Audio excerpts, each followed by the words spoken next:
Hello mga bro, magandang araw. Welcome back na naman sa aking channel. At ngayon ay meron na naman tayong gagawing mga bro, isang transistor radio. Ayan, bali ito.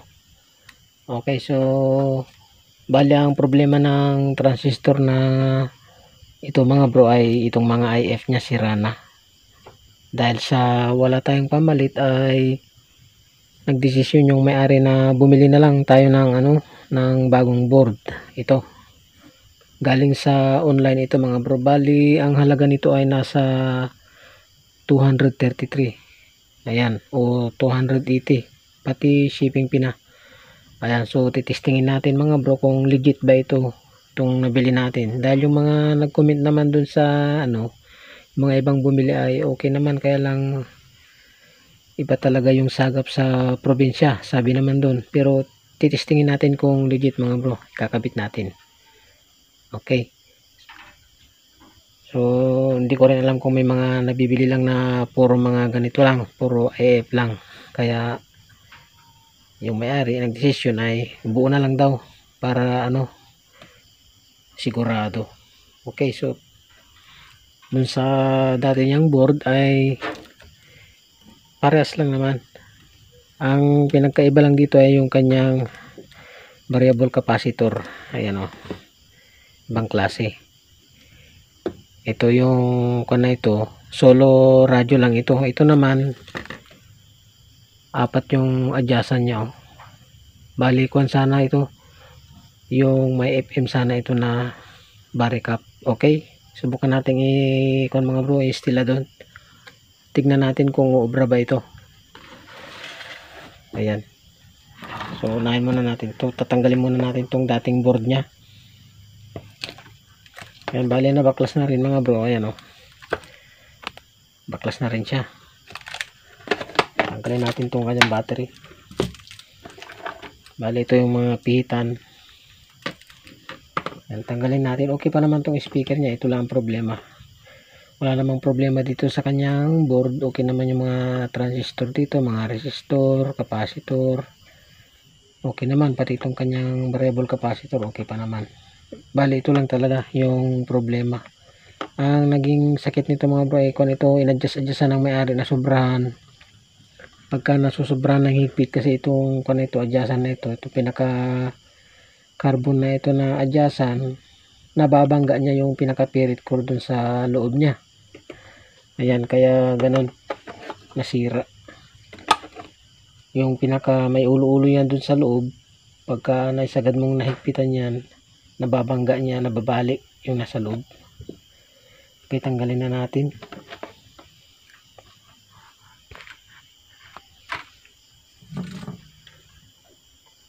At i-stila na natin yung bagong board natin.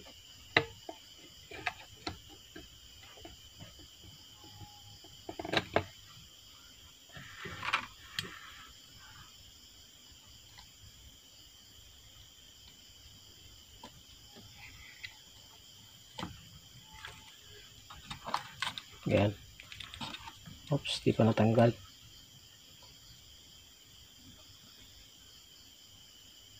Medyo itong natin, panghinang natin, malapit ng palitan.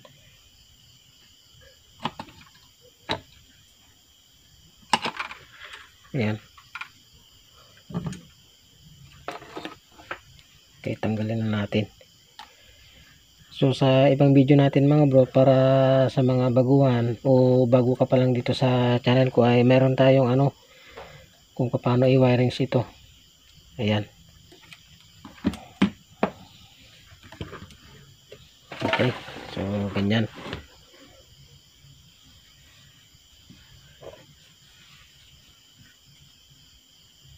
Okay, bali ito yung board natin mga bro. Ayan o, bali hindi pa nahinangan yung niya, itong kanyang positive. Dito yung kanyang positive. Ayan, tapos ang pinaka ground natin ay yung kulay red. Ito yung pinaka ground natin. Ayun, mapapansin nyo yung malapad na yan, yan yung ground natin. Tapos ito yung pinaka positive ng speaker natin, itong black. Reverse connection ito mga bro, itong Falcon na ito Ayan. Okay, so kabit natin. Bali, applyan natin ang hinang mga bro, yung dulo ng mga wire para madaling kumapit.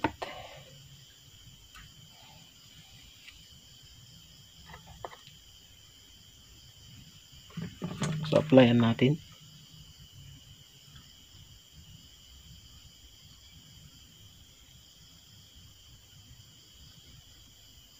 Para madaling kumapit.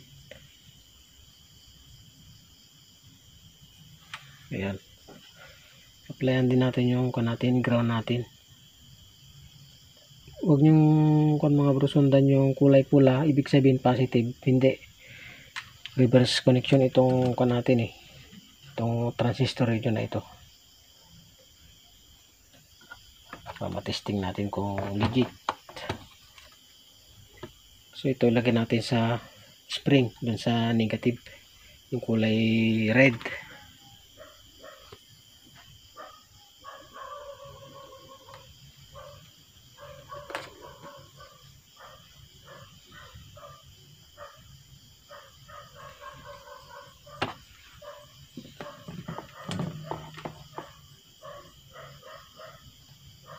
So ikabit natin mga bro.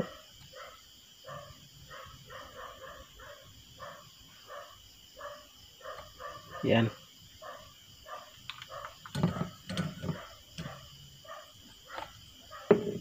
Tapos kabit natin yung pinaka positive ng speaker, pero baliktad siya, nasa negative ng speaker yung positive natin, kulay black. Nulit ko mga bro, ang connection yan ay reverse connection, hindi katulad yan ng rims.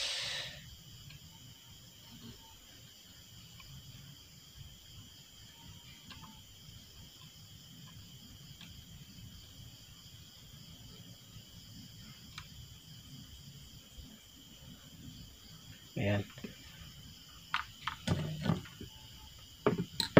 So kabit natin yung kulay black, yung positive ng speaker natin, pero kabaliktaran. Andito siya sa parte negative ng speaker.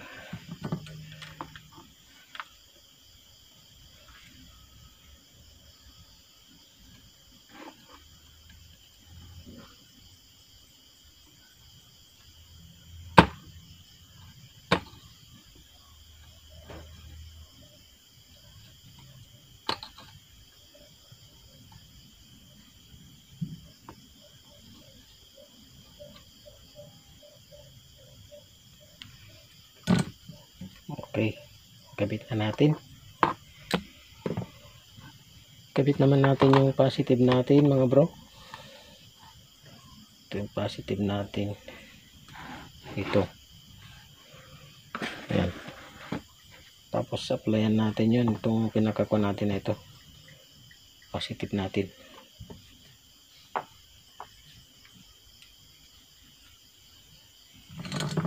So applyan natin.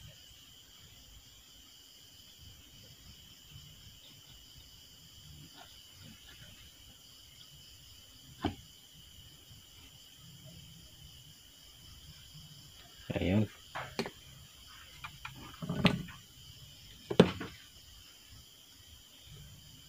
Tapos kabit na natin yung wire natin.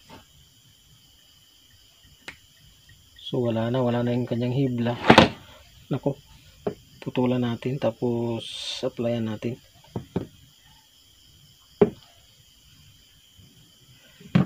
Bumagsak.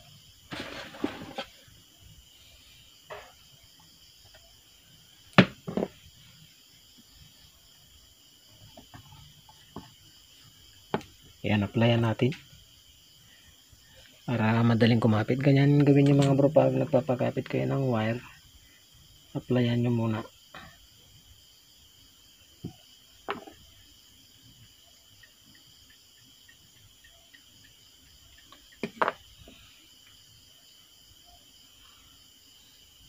Ayan, bali na-applyan natin mga bro.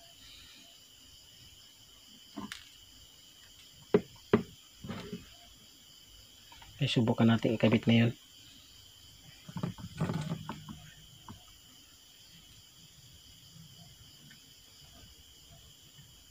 Bali kuan mga bro, hindi ko pa na-testing ito, hindi sinadya ko talagang hindi testingin para suspense, para malaman natin kung legit talaga. Okay, ilagay natin yung battery. Itong battery niya malakas pa naman to. Tanggalin muna natin yung kuan.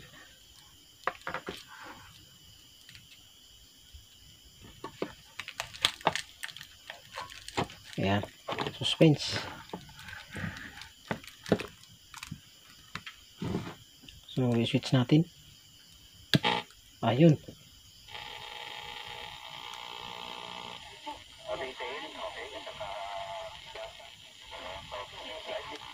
Legit sa mga bro.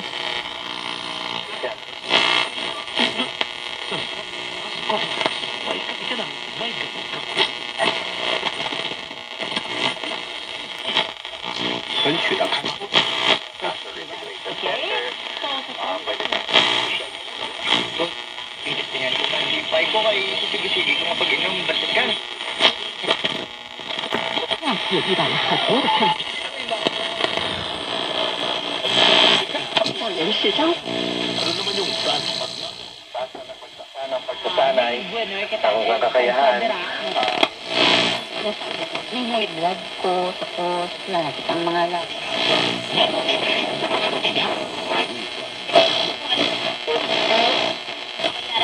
Okay, ano naman tayo di kuan man tayo eh?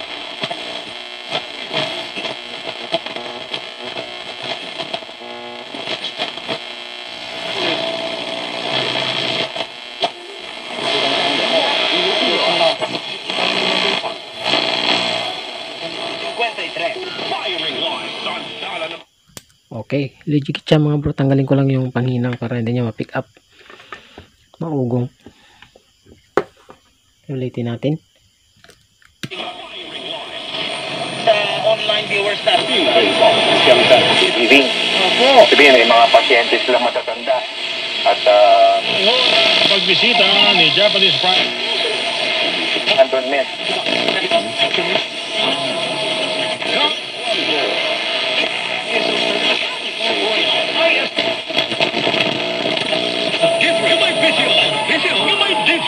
Okay, ayos mga bro. Ikabit lang natin. Kakabit natin. Para ano,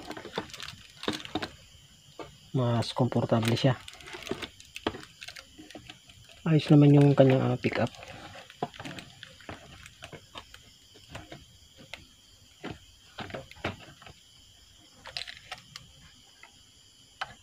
Ikabit natin.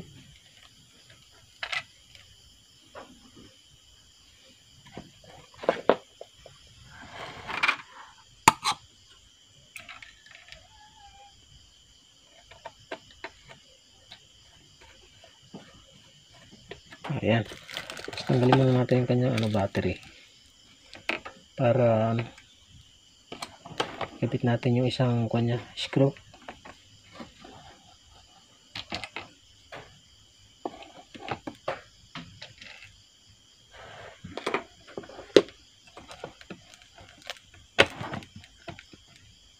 Ayan.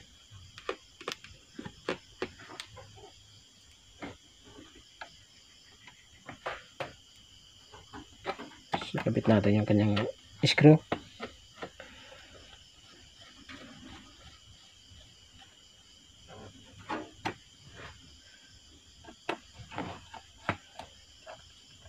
Okay. Lagyan natin yung battery.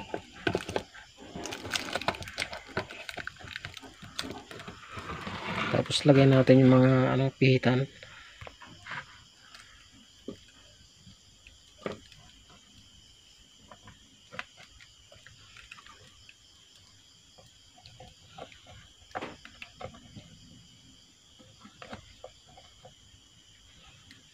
Ayan, itapat nyo lang yung may tanda na yun na kulay puti mga bro. Dito sa may sagad dito. Sa 5, tapos dun sa yan sa may 16 dito.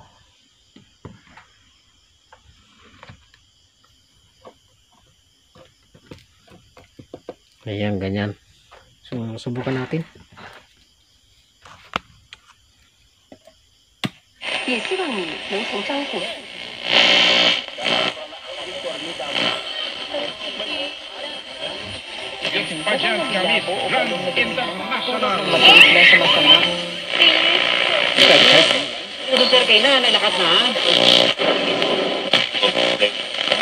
Glory, Holy Mary, Mother.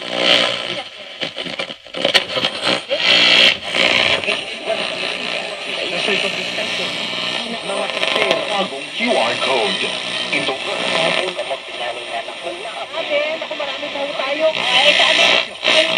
isa lang daw pat. Dito sa kasalo sa ating pagbabalik, pakinggan naman. Mahalagang paalala, ang cellphone ko. Mahirap na natin kasi alam mo naman, alam ko si ate. Okay. Ganun lang mga bro, ayos. Legit yung natin. Bali bukas pagka i-adjust na lang natin. Mas maganda mag-adjust mga bro sa sa araw para ma-intro yung pinaka lakas ng pick up ng radyo na ito. Okay? Sana ay nagkaroon ng magandang idea sa video ito mga bro. Ayan. At kung bago ka sa aking channel ay huwag kalimutan mag-like, share, subscribe at pakihit na rin ang notification bell para ma-update kayo sa mga bago kong video. Okay? Maraming salamat ulit mga bro at God bless. Ayos.